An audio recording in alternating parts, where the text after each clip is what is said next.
Welcome to Stuff You Can Sleep Through. Tonight, we dive into the sleepy side of the bard himself, William Shakespeare, a playwright so influential, his worst plays still get more stage time than most people's best. I genuinely love Shakespeare, and I'm in awe of his literary talent. But let's be real, even the bard had off days.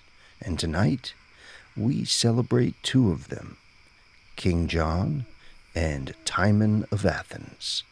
Two plays, one crown of dullness.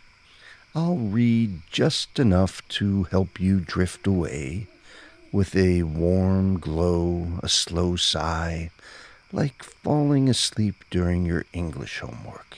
But don't worry, nothing's due tomorrow. And if you find yourself still awake, feel free to like and subscribe, and let me know which play you think is worse. And while we're at it, tell me the worst movie or play you've ever seen. I promise not to judge. Let's begin. Picture London, sometime between 1595 and 1597. Shakespeare's at the height of his powers. He's just written Romeo and Juliet. A Midsummer Night's Dream is playing to packed houses. And then he sits down to write King John. Maybe he had a deadline. Maybe he was distracted. Or maybe he just discovered medieval tax law and thought, now this would make excellent theater. Whatever the reason, the result is a play that makes waiting at the DMV feel like a thrilling adventure. King John is a play about succession. And no, it's not like the HBO show. It's also a play about politics and betrayal and France. But mostly, it's about how Shakespeare could write 2,900 lines without giving you a single reason to stay awake. King John was a real monarch, better known today as the villain in every Robin Hood movie. But here he's less exciting. No archery, no tights, no Alan Rickman, just royal squabbles and noble posturing. Let's listen in to an excerpt from Act 1, Scene 1. Madam, I was not old Sir Robert's son. Sir Robert might have eat his part in me upon Good Friday, and ne'er broke his fast. Ah, yes, nothing like a Good Friday cannibalism metaphor to kick off your inheritance subplot. Let's keep going. My mother, good my liege, I did not scorn your brother. It's like Maury Povich Plantagenet edition. And yet, this is actually one of the more entertaining moments. The rest involves a lot of arguing over inheritances and alliances, and whether or not it's polite to invade France on a Sunday. Spoiler alert, it is not. Apparently, this was a pressing medieval concern, and even Shakespeare here seems a little bored. There are more speeches about legitimacy than action scenes. But perhaps that's the point. This is Game of Thrones without the dragons, or the budget, or the plot. Sword fights? Technically, yes, but they mostly appear offstage, or are described later, so you get all the bloodshed of war through monologue. Let's dive deeper into what makes King John the perfect sleep aid. Scene after scene of property disputes. No, not thrilling haunted castle disputes. More like who brought the correct paperwork to the feudal zoning board. In Act 2, Scene 1, we get a full 20-minute argument about whether King John or King Philip of France has the perfect claim to various French territories. Again, it's like watching two lawyers argue over a parking ticket in iambic pentameter. King Philip asks, "From whom hast thou this great commission, France, to draw my answer from thy articles?" King John responds, "From that supernal judge that stirs good thoughts in any breast of strong authority to look into the blots and stains of right. That judge hath made me guardian to this boy, under whose warrant I impeach thy wrong, and by whose help I mean to chastise it." And Philip responds with another very exciting paragraph about legal precedent. John counters with a citation of divine right. Philip brings up papal authority. John mentions inheritance law. It's like watching C-SPAN medieval edition. Even the other characters seem to be fighting the urge to yawn. Seriously, at one point, the Earl of Salisbury literally falls asleep during a council meeting. The stage directions that the bard wrote just says, "Salisbury nods." Shakespeare, he's writing narcolepsy into the script. Now, let's talk about the one character who seems to realize he's in a deeply boring play. Philip Faulconbridge, known throughout the play as simply the Bastard. Yes, that's his name. He's technically Philip Faulconbridge, but Shakespeare just calls him the Bastard for the whole play. He's the most interesting character by far, mainly because he seems to realize he's in a dull political drama and decides to have fun with it. Mad world, mad kings, mad composition. That line, kind of a banger. Unfortunately, he disappears for half the play and comes back just in time to say something vaguely patriotic.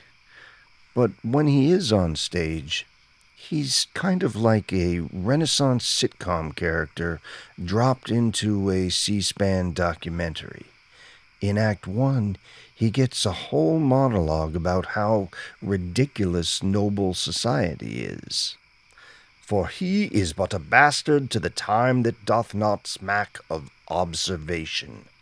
And so am I, whether I smack or no, and not alone in habit and device, exterior form, outward accoutrement, but from the inward motion to deliver sweet, sweet, sweet poison for the age's tooth." Translation: everyone's fake, and I'm the only one who notices. It's almost like Shakespeare's version of a Twitter rant, except it's in the middle of a play about tax law. The Bastard also gets the play's only genuinely funny moment. When his mother admits he's illegitimate, he says, "Madam, I would not wish a better father. Some sins do bear their privilege on earth, and so doth yours. Your fault was not your folly." Basically, he says, "Thanks for sleeping with royalty, Mom. It worked out pretty well for me." It's Shakespeare's most polite "your mama" joke.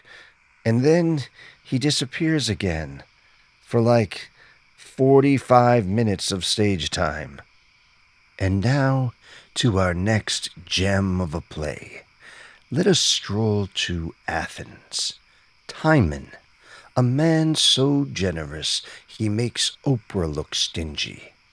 "You get a jewel, and you get a jewel, and you get an entire banquet with dancing and poetry, and a jewel." Until, of course, he does something that Oprah's never done. He goes broke, which is when we discover that Ancient Athens had about as much loyalty as a modern social media following.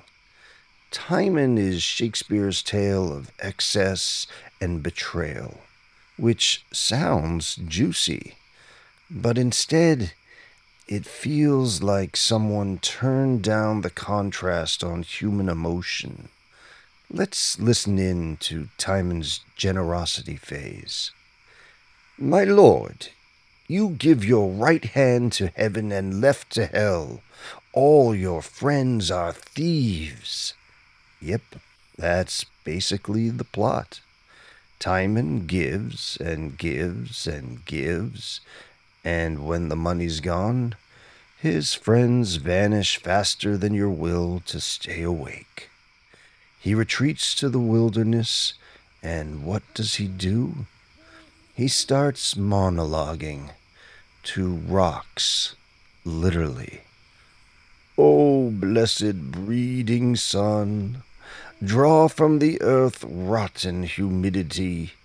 Below thy sister's orb, infect the air. That's not a metaphor. He's yelling at dirt. Even Shakespeare's other characters in the play seem a bit confused. It's part tragedy, part therapy session, part extremely early rough draft of Succession. But here's what makes Timon particularly soporific. It's not just that Timon is naive, it's that he's aggressively naive for the entire first half of the play. Let's talk about Act 1, Scene 2 of Timon of Athens, the dinner party scene. It's 23 minutes of stage time of Timon hosting a dinner party. Mind you, not a dramatic dinner party, not a poison in the wine dinner party, just a dinner party where rich Athenians eat food and compliment each other for 23 long minutes. Timon says, "Oh, my friends, I have one word to say to you. Look you, my good lord, I must entreat you, honor me so much as to advance this jewel. Accept it, and wear it, kind my lord." Lucullus responds, "I am so far already in your gifts." And Timon says, "So are you all, and yet I hope I shall have friends. Oh, my friends, what need we have any friends, if we should ne'er have need of them?" And it continues. Timon gives away jewelry. Everyone says, "Oh, you shouldn't have." Timon gives away horses. Everyone says, "Oh, you're too generous." Timon gives away land, and everyone says, "Oh, truly, you're too kind, sir." For 23 minutes. It's like watching someone's rich uncle at Christmas. If Christmas lasted for half an hour and was in ancient Greece. At one point, Timon literally gives away his entire art collection during dinner as a party favor. The stage directions just say, Timon distributes gifts. Shakespeare, writing gift-giving as dramatic action. Now, every good morality play needs a voice of reason, someone to warn the protagonist about their dangerous path. In Timon of Athens, that's Apomantus. He's a cynic philosopher, which basically means he stands around at parties telling people that parties are stupid. The middle of humanity thou never knewest, but the extremity of both ends. Translation: you're either giving everything away or yelling at dirt. Maybe try moderation. Epamantis spends the entire first act at Timon's dinner parties, complaining about dinner parties, while eating the food, of course. In Act 1, Scene 2, while everyone else is enjoying Timon's generosity, Epamantis delivers this stirring monologue. I scorn thy meat. 'Twould choke me, for I should ne'er flatter thee. O you gods, what a number of men eat Timon, and he sees 'em not. It grieves me to see so many dip their meat in one man's blood, and all the madness is, he cheers them up too. He's basically saying, this food is terrible, you're all terrible, and I'm going to keep eating while I tell you how terrible you are. It's like having a food critic at your birthday party who hates food and birthdays and parties, but keeps showing up anyway. And the thing is, Epamantis is right. Everyone is using Timon, but he's so unpleasant about being right that you almost root for the users. Then there's Flavius, Timon's loyal steward. Flavius spends the whole play whispering financial doom, only to be ignored by Timon, who's too busy hosting another poetry dinner. No care, no stop, so senseless of expense that he will neither know how to maintain it nor cease his flow of riot. Translation, Sir, you're broke. You've been broke for months. Please, stop buying people horses. Flavius is essentially Shakespeare's version of a financial advisor, trying to explain budgets to someone who thinks that money grows on trees. In Act 2, Scene 1, Flavius gets a whole monologue about Timon's financial situation. What a wicked beast was I to disfurnish myself against such a good time, when I might be ha' shown myself honourable. How unluckily it happened that I should purchase the day before a little part, and undo a great deal of honour. He's apologizing for not being broke, too. It's like watching someone's personal assistant feel guilty for not maxing out their credit cards. By Act 3, Flavius is just wandering around the stage with ledger books, muttering about compound interest. The stage directions say, Flavius with papers. Shakespeare, writing anxiety about finances as character development. So, who's winning the boring battle so far? Coming up, we'll read one full scene from each play and then compare the most boring monologues in Shakespeare's catalog. We'll also meet some supporting characters so forgettable their names might as well be Noble Number 3 and Citizen with Sword. Our first contender, King John. Specifically, a delightful speech about territorial disputes and rightful claims. Picture this. Two nobles standing in a castle having the most polite argument in history about who owns what piece of France. King Philip. From whom hast thou this great commission, France, to draw my answer from thy articles? King John. From that supernal judge that stirs good thoughts in any breast of strong authority to look into the blots and stains of right. That judge hath made me guardian to this boy, under whose warrant I impeach thy wrong, and by whose help I mean to chastise it. And it goes on, and on, for another, about 12 minutes of stage time. They're basically having a very formal, very Shakespearean argument about paperwork, medieval bureaucracy, in iambic pentameter. Even the other characters on stage seem to be fighting that urge to yawn. But let's continue with the scene, because it gets even more beautifully boring. King Philip. Alack, thou dost usurp authority. King John. Excuse, it is to beat usurping down. Eleanor. Who is thou dost call usurper? France. Constance. Let me make answer. Thy usurping son. It's like watching a medieval game of I know you are, but what am I?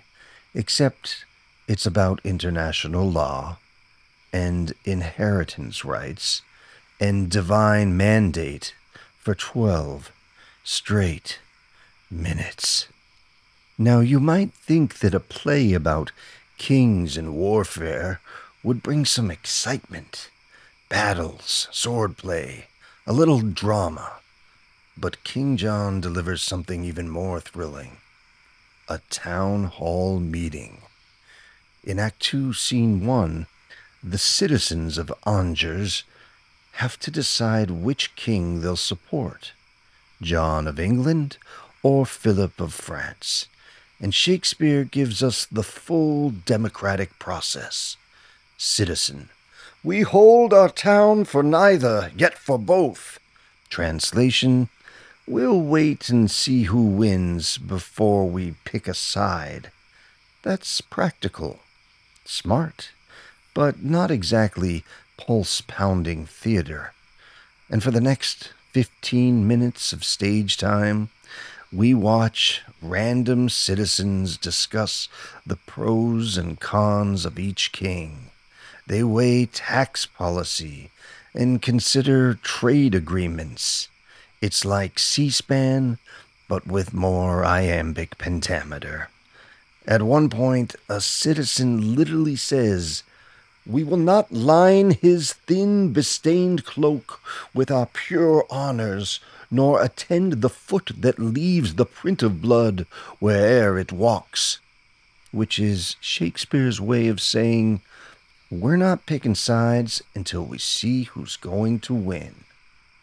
Historically accurate, politically sound, and absolutely riveting television.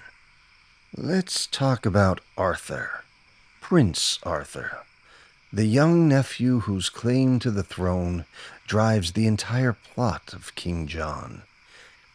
Arthur is there. That's about it. Arthur is what happens when you write a character who's important to the plot, but not interesting as a person. He's the rightful heir, he's innocent, he's young, and he has all the dramatic presence of a hall pass. In Act 3, Scene 3, Arthur gets captured by King John. This should be a big moment, the rightful king imprisoned by his usurping uncle. Instead, Arthur says, "Good my mother, peace. I would that I were low laid in my grave. I am not worth this coil that's made for me." Translation. I wish I were dead so people would stop fighting about me. This is our protagonist, a character who wishes he didn't exist, so the audience doesn't have to watch him. Later, Arthur gets a whole monologue about how he doesn't want to be king.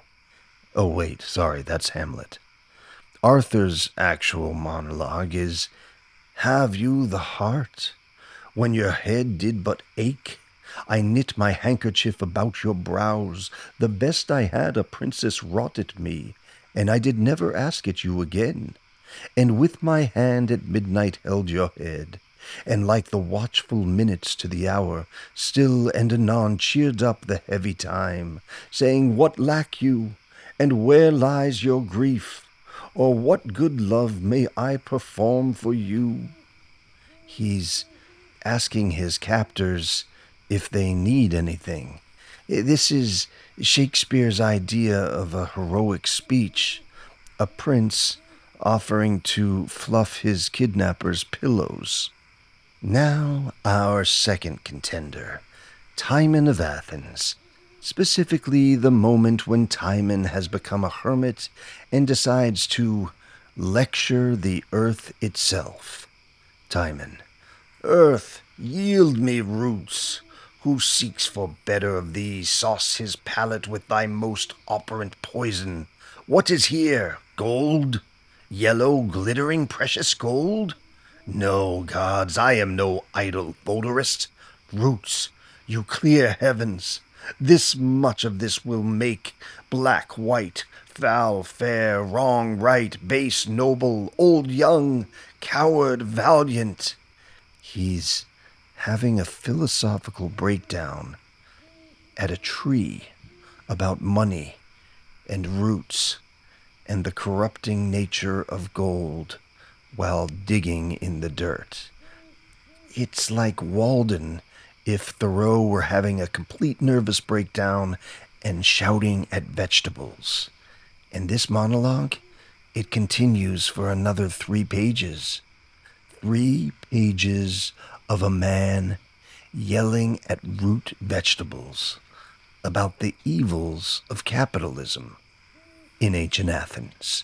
But let's continue with the scene, because it gets even more beautifully unhinged.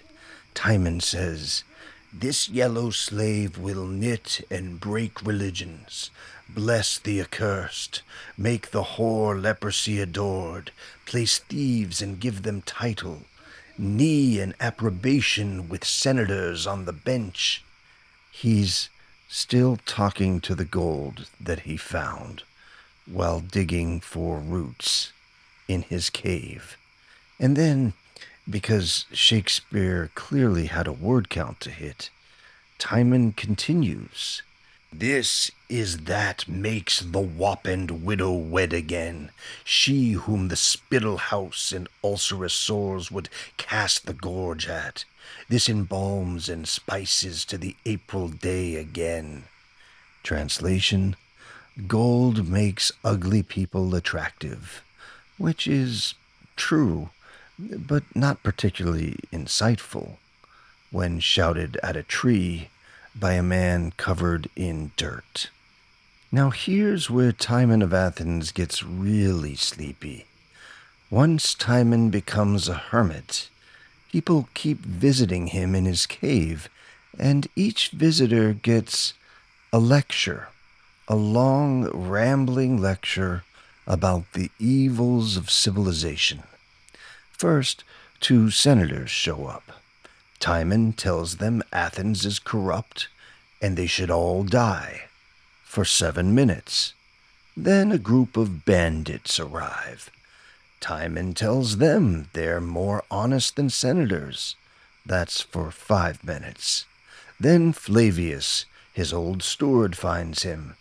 Timon tells him he's the only good person left in the world. And that's for about 9 minutes. Each encounter follows the same pattern. Person arrives, Timon rants about humanity, person leaves, confused. It's like a very depressing talk show where the host hates all of his guests and the audience and civilization as a whole. Speaking of forgettable characters, let's talk about Alcibiades. He's a general. He's angry about something. He raises an army. He's also completely irrelevant to the main plot. Alcibiades gets his own subplot about military justice. He's upset that the Senate won't pardon one of his soldiers, so he leaves Athens with an army to attack Athens for justice. Alcibiades says, "My lords, then under favor, pardon me, if I speak like a captain. Why do fond men expose themselves to battle and not endure all threats? Sleep upon't, and let the foes quietly cut their throats without repugnancy." Translation: why don't we just give up and die? Which is a fair question, but not particularly inspiring for a military leader. The thing is, Alcibiades' subplot could work. A general that's torn between loyalty and justice, an army that's facing moral choices, a city divided by war. But Shakespeare barely develops it. Alcibiades appears in just 3 scenes. He gets angry, leaves, comes back, wins. It's like the Cliff Notes version of a subplot. Now let's talk about what makes both of these plays so uniquely soporific. It's not just that they're boring. It's that they're boring in very specific ways. King John is boring because it's all set up, no payoff. Every scene promises that something interesting is about to happen. A battle, a betrayal, a revelation. But instead, you get more political discussion, more talk about inheritance law, more diplomatic procedure. It's like foreplay that never ends. Timon of Athens, on the other hand, is boring because it's all payoff with no setup. Timon is generous. Now he's broke. Now he's angry. Now he's dead. Shakespeare skips all the interesting character development, the gradual realization, the slow betrayal, the building rage.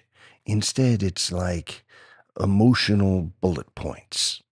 Now let's spend some time with the minor characters, because every great play needs a colorful ensemble, and every boring one needs filler. In King John, we have the Earl of Salisbury, who switches sides 3 times and has absolutely no personality. The Earl of Pembroke, who exists to agree with Salisbury. And then Lord Bigot, whose name is funnier than anything he says. Maloon, a French lord who appears in one scene to deliver important information, then dies. These aren't characters, they're human exposition devices. Shakespeare needed someone to say, "The king is coming," or "The battle is won," off stage, mind you. So he created the Earl of Plot Advancement. Meanwhile, in Timon of Athens, we get Lucullus, a flatterer who abandons Timon when he goes broke. Lucius, a different flatterer who abandons Timon when he goes broke. Sempronius, yet another flatterer who, you guessed it, abandons Timon when he goes broke. Ventidius, a flatterer who, more of the same. Shakespeare literally ran out of ways to make fair weather friends interesting. So he just named them different things and had them do exactly the same thing. Now, King John does have one scene that almost works. Arthur's death scene. Arthur, the rightful heir, is imprisoned in a tower. He decides to escape by jumping out a window. Now this should be dramatic. A young prince driven to desperation, a tragic end to an innocent life. Instead, it happens off stage. We don't see the moment. We don't hear the leap. Instead, a gentleman strolls on stage and casually mentions that Arthur is dead, and then moves on. It's like if Romeo and Juliet skipped the whole tomb scene and instead had someone wander in to announce, yes, they're both dead. Anyway, and to make it worse, this isn't even a clean dramatic beat in King John. Arthur's death isn't a climax. It's barely even a plot point. The characters acknowledge it briefly, then they go right back to arguing about politics. Yes, a young prince jumps to his death, and it's treated with the emotional weight of a coffee break. And now let's talk about Arthur's mother, Constance. She's a lot. Constance spends the entire play talking about her son, how innocent he is, how wronged he is, how much she loves him, for 3 hours of stage time. In Act 3, Scene 4, she gets a monologue about grief that lasts 14 minutes. Grief fills the room up of my absent child, lies in his bed, walks up and down with me, puts on his pretty looks, repeats his words, remembers me of all his gracious parts, stuffs out his vacant garments with his form. It's beautiful. It's moving. It's endless. She continues for another 10 minutes about how sadness is like a person who lives in her house and wears her son's clothes.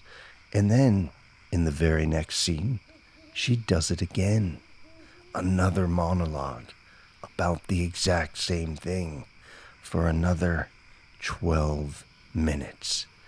It's like Shakespeare discovered the concept of maternal grief and decided to explore every possible metaphor in real time. So, who wins? Well, that depends on what you're looking for. If you enjoy watching royal families argue about who gets to invade France next, King John might be your bedtime story.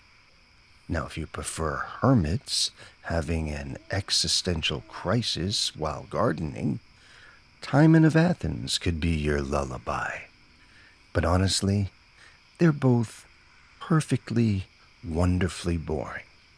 King John gives us the soothing rhythm of political procedure, medieval bureaucracy as sleep aid. Timon offers the gentle chaos of a man shouting at root vegetables, therapeutic rage in the most exhausting way possible. So the real winner tonight, sleep itself, because somewhere between territorial disputes and root vegetable philosophy, your eyelids got heavy, your breathing got slow, and Shakespeare's least popular plays found their true calling as the world's most eloquent sleeping pills.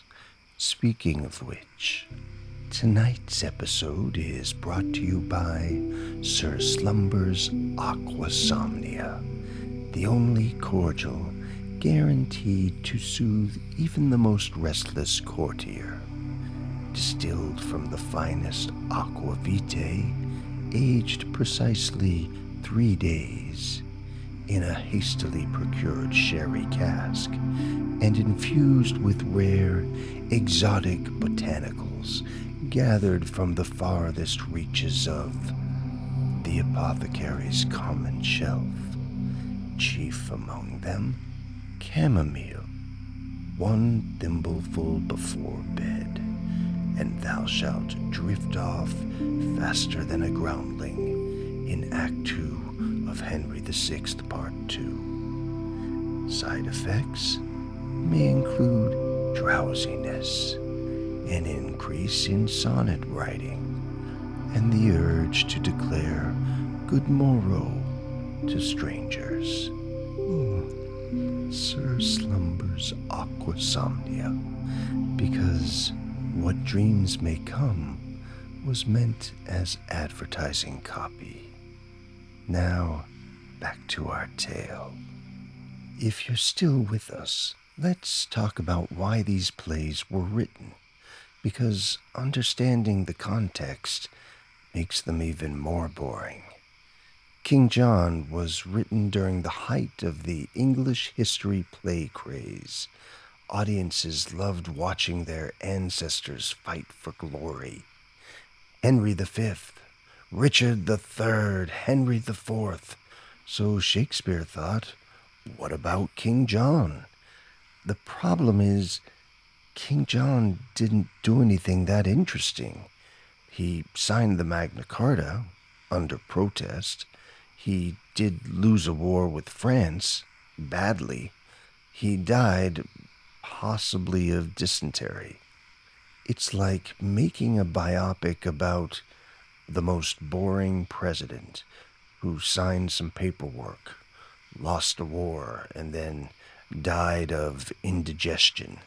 Shakespeare tried to make it dramatic, but you can't polish a medieval bureaucrat. Timon of Athens has an even more interesting backstory. Most scholars think Shakespeare didn't write it alone. They think he collaborated with Thomas Middleton, a playwright known for extremely depressing comedies, which would explain why Timon feels like two different plays. The first half is pure Shakespeare, lush language, complex characters, psychological depth. The second half is someone else, angrier, simpler, more repetitive. It's like Shakespeare started writing this masterpiece about generosity and friendship, got bored halfway through, and then handed it off to his neighbor to finish. Oh, just make him angry at trees or something. Imagine being the director tasked with staging one of these.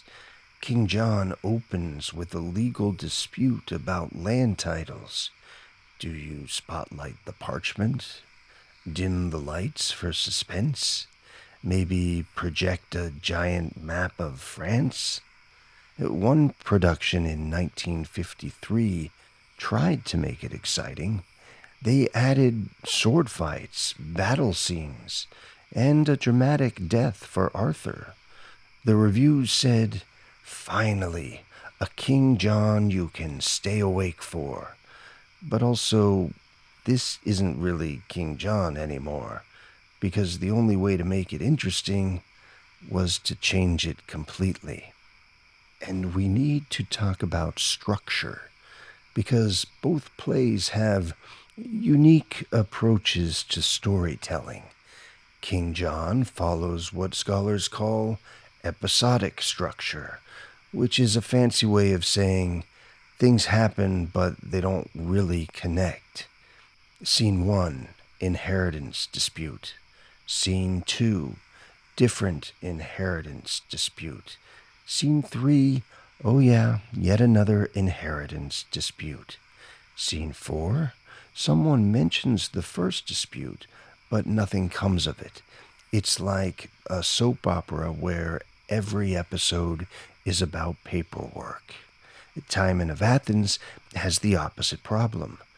Too much structure, too much symmetry. Act 1, Timon is generous. Act 2, Timon runs out of money. Act 3, Timon asks for help. Act 4, Timon becomes a hermit. And finally, Act 5, Timon dies. It's like a 5-paragraph essay about friendship, with a thesis statement, 3 supporting arguments, and then a conclusion. Except it's 3 hours long.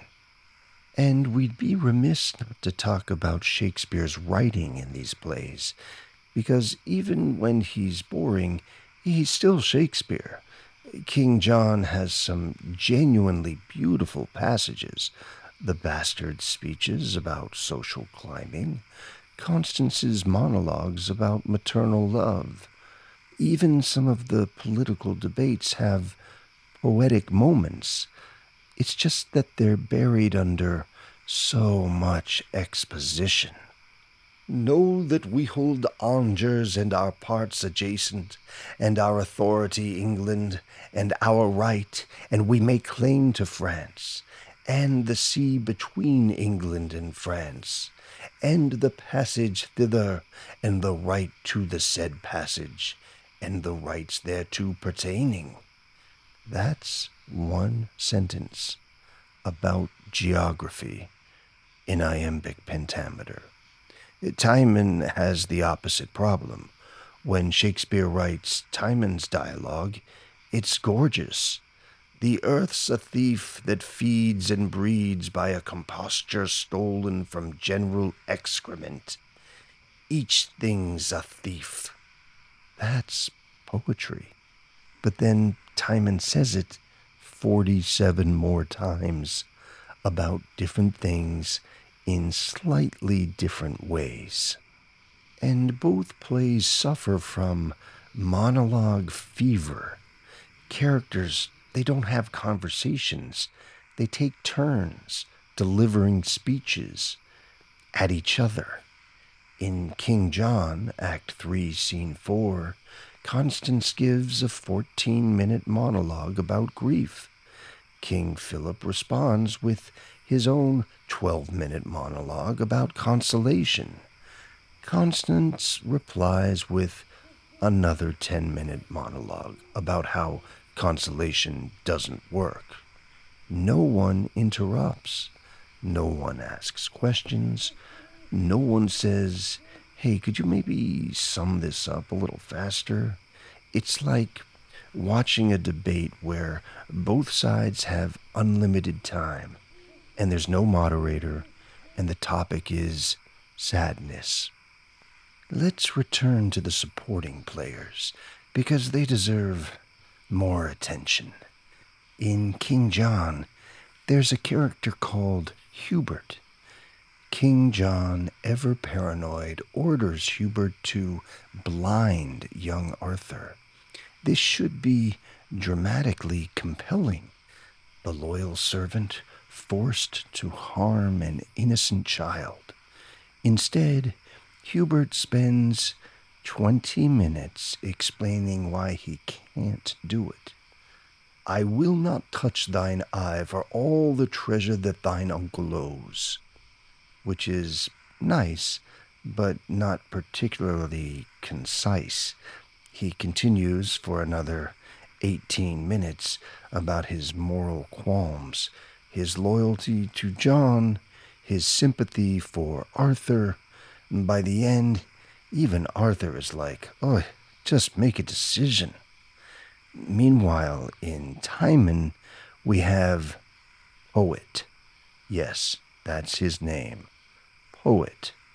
He shows up in Act 1 to read poetry at Timon's dinner party for 6 minutes about how great Timon is. And then he just disappears until Act 5, when he shows up again to read poetry about how terrible Timon is for another 6 minutes. Now that's character development.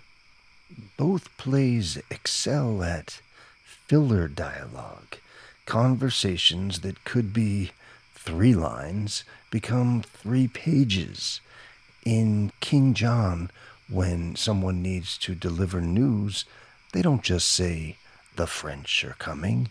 They say, my liege, her ear is stopped with dust.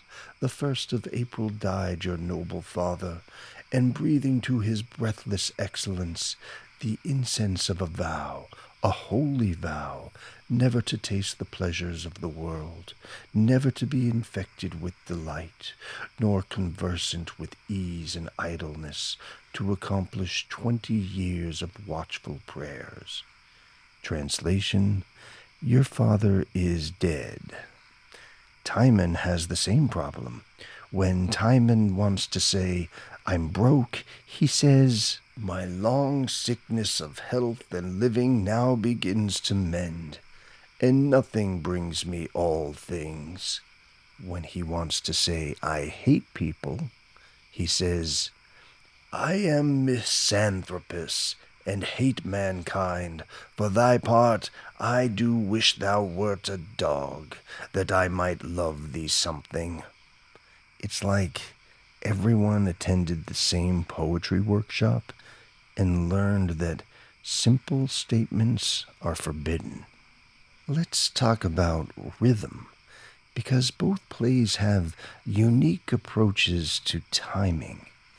King John moves like a legal proceeding, slow, methodical, thorough. Every point is argued from multiple angles. Every decision is debated at length. Every action is preceded by an extensive discussion. It's like watching democracy in action if democracy were conducted entirely in very wordy poetry. Timon moves like a mood swing: happy, sad, angry, dead. No gradual transitions, no building tension. There's no emotional journey, just extreme states connected by long monologues. It's like channel surfing between emotions with a very, very poetic remote control. Now, here's something interesting. Both plays contain genuine insights. King John is actually a sophisticated examination of political legitimacy. What makes a king? Divine right? Popular support? Military strength? It's relevant and timeless, important. It's just that it's wrapped in 3 hours of inheritance law. Timon is a genuine exploration of friendship and generosity. What do we owe each other? Can generosity be selfish? Are true friends possible? Deep questions explored through a man yelling at vegetables. It's like Shakespeare wrote 2 philosophical treatises and then made them as boring as possible to test audience dedication. Some critics defend these plays. They argue that King John is a subtle masterpiece, a meditation on power and legitimacy, too sophisticated for popular audiences. They point to complex character development, political nuance, and historical accuracy. They'll quote entire speeches about succession and loyalty, calling them brilliant examinations of medieval power struggles. And they truly are brilliant on paper, in a comfortable chair with strong coffee. They're not wrong. King John is intellectually sophisticated. It's just dramatically inert, like a very smart lecture about medieval politics that happens to rhyme. It's the kind of play you admire in theory while slowly realizing you've been staring at the same page for 10 minutes without remembering a single line. Timon has its defenders too. They argue it's Shakespeare's most personal play, a reflection on artistic patronage, the relationship between creator and audience, the dangers of generosity. Some see it as autobiographical, Shakespeare examining his own relationship with wealthy patrons. And when you know that, you start hearing the bite in Timon's speeches.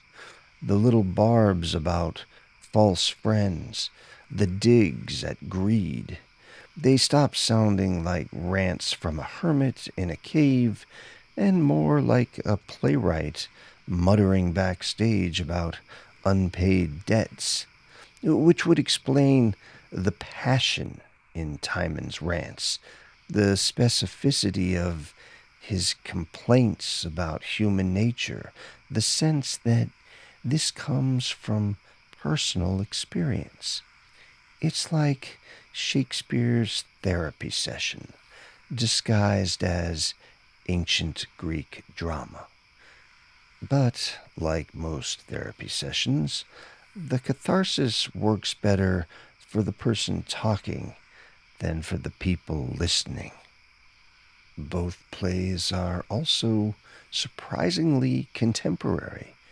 King John is about political legitimacy in crisis, election disputes, constitutional questions, the role of foreign influence. Sound familiar? Timon is about wealth inequality and even social media, fair weather friends, performative generosity, the loneliness of modern life. It's all very 2025. You could almost stage Timon on Instagram. He starts the play as a lifestyle influencer with lavish dinners, endless gifts, everyone tagging him in posts. And by Act 3, not a single like. Maybe these plays aren't historically boring. Maybe they're prophetically boring. Shakespeare predicting the future, a future where politics is tedious and friendship is complicated and everyone just talks too much.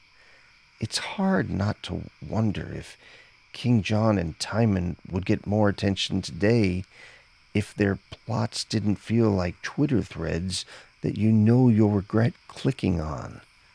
So, which play is more boring? King John is bureaucratically boring, like waiting at the DMV. If the DMV clerks spoke in poetry and every form required a long monologue. Timon, on the other hand, is emotionally boring, like listening to someone complain about the same thing for 3 hours in increasingly elaborate metaphors. Both are uniquely committed to their own brand of dullness. King John will quietly smother you in meetings and treaties.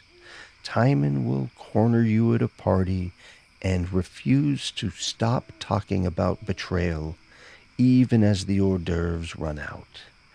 King John puts you to sleep with procedure. Timon exhausts you with feelings.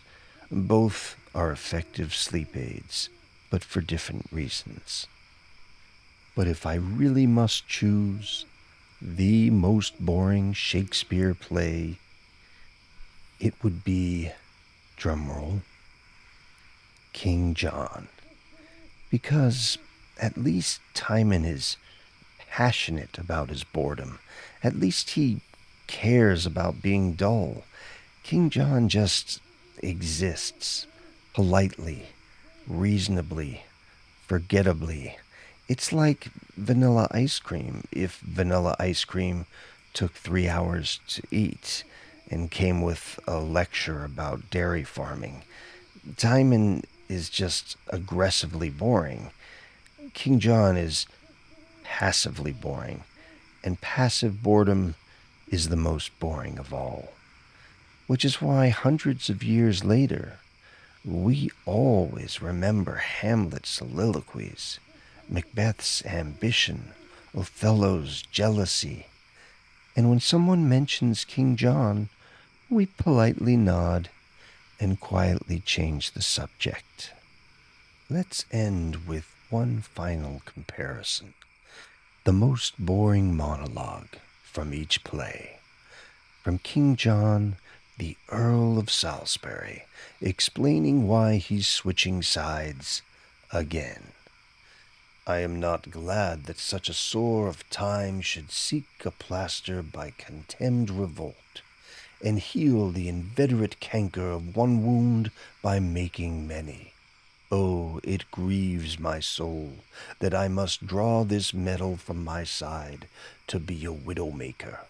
Oh, and there where honor would it did, it lives not to act another. Translation, I am changing teams, but I feel bad about it. And from Timon, now in Act 5, facing the painter and the poet who have come to flatter him once again. You are honest men. You have heard that I am a misanthrope. Let the rumor be true.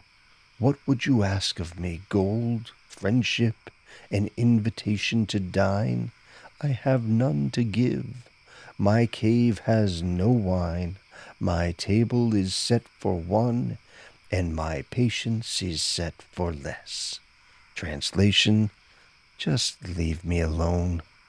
Both monologues manage to take very simple messages and wrap them in layers of elaborate phrasing, long sentences, formal tone, and a complete lack of urgency. It's the Shakespearean equivalent of being trapped on a conference call where everyone has agreed to keep talking long after the decision has been made. Perfect for falling asleep. Sweet dreams. And if you're still awake, please leave a comment. Tell us which of tonight's two you think is a bigger dud. Maybe you have a favorite dull moment, or maybe your eyelids were closed before Arthur even jumped out the window.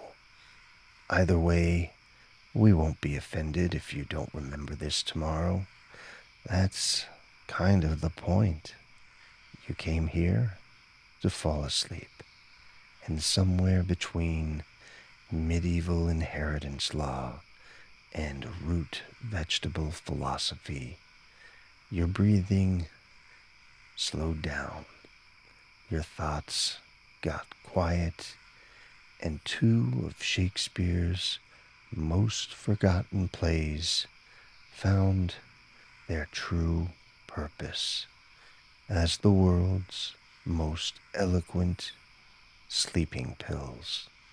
Sleep well, dream of better plays, and may your subconscious never have to sit through a 3-hour lecture about medieval tax law. This has been Stuff You Can Sleep Through. Until next time, may your dreams be more interesting than King John's foreign policy. Good night.